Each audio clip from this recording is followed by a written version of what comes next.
Explain نہیں کر سکیں گے کہ مجھے کسی نے بھی اسلام کے بارے میں نہیں کہا. اسی لیے قرآن مجید میں لکھا گیا سورہ انعام میں سورہ نمبر 6 آیت نمبر 158 کہ اس دن آخرت کے دن اگر آپ کہیں گے کہ میرے تھے اسی لیے میں کر رہا ہوں تو اللہ تعالیٰ فرمائے گا یہ خود ہر انسان کے دل میں واضح کر دیتا ہے حق کیا ہے, اور واضح کرنے کے بعد آپ کے پاس کوئی شکایت کا موقع نہیں رہے گا. اور آپ کو بھی, آپ آج اس مجلس میں آ چکے ہیں اور میں نے لاکھوں لوگ کے سامنے آپ کو واضح کیا ہے کہ خدا ایک ہے, اس کے علاوہ کوئی معبود نہیں, اور محمد صلی اللہ علیہ وسلم اس کے آخری پیغمبر ہے. اگر آج آپ اس بات کو نہیں مانیں گے, آپ شکائیں گے کہ نہیں وہ بات مجھے پتا نہیں, لیکن آج میرے ذریعے تو کر رہا ہے آپ کو, اور اتنے لاکھوں لوگ شہادہ دے رہے اور کروڑوں لوگ ٹیلی ویژن پہ دیکھ رہے آپ کو, تو ابھی آپ کے پاس کوئی بہانہ نہیں, کوئی شکایت نہیں یہ کہنے کے لیے کہ میں مسلمان خاندان میں پیدا نہیں ہوا اس لیے میں. وہ تو ہے. آپ مانتے خدا ایک ہے؟ ہاں. آپ مانتے ہیں کہ بت پرستی غلط ہے؟ پر کون سا خدا ہے وہ پتا نہیں. نہیں, مورتی پوجا صحیح ہے کیا غلط ہے آپ کے حساب سے؟ اب جب میں پوجا صحیح ہے. میں آپ کو آپ کے ہندو دھرم کی کتابوں کا حوالہ دیتا ہوں, مذہبی کتابوں کا. اگر آپ پڑھیں گے چھندوگیا اپنشد چیپٹر نمبر 6 ادھیے نمبر 2 منتر نمبر 1 ایکم ایودیتیم, ایشور خدا بھگوان ایک ہے, لکھا ہے سوتا سوتر اپنشد میں ادھیے نمبر 4 والدین نہیں, بھگوان کوئی والد نہیں, کوئی والدہ نہیں, اس کے اوپر کوئی نہیں, اور صاف طور پہ لکھا گیا ہے سوتا سوتر اپنشد میں ادھیے نمبر 4 منتر نمبر 19 میں ن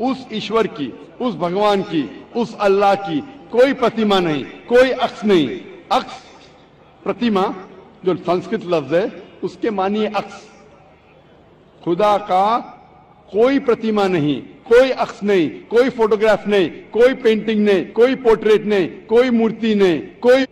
اور ادھیے نمبر 32 منتر نمبر 3 میں جس میں لکھا ہے نا تسر پرتیما استی, اس ایشور, اس بھگوان, اس اللہ کی کوئی پرتیما نہیں, کوئی عکس نہیں, کوئی پکچر نہیں, کوئی پینٹنگ نہیں, کوئی پورٹریٹ نہیں, کوئی بت نہیں, کوئی مورتی نہیں.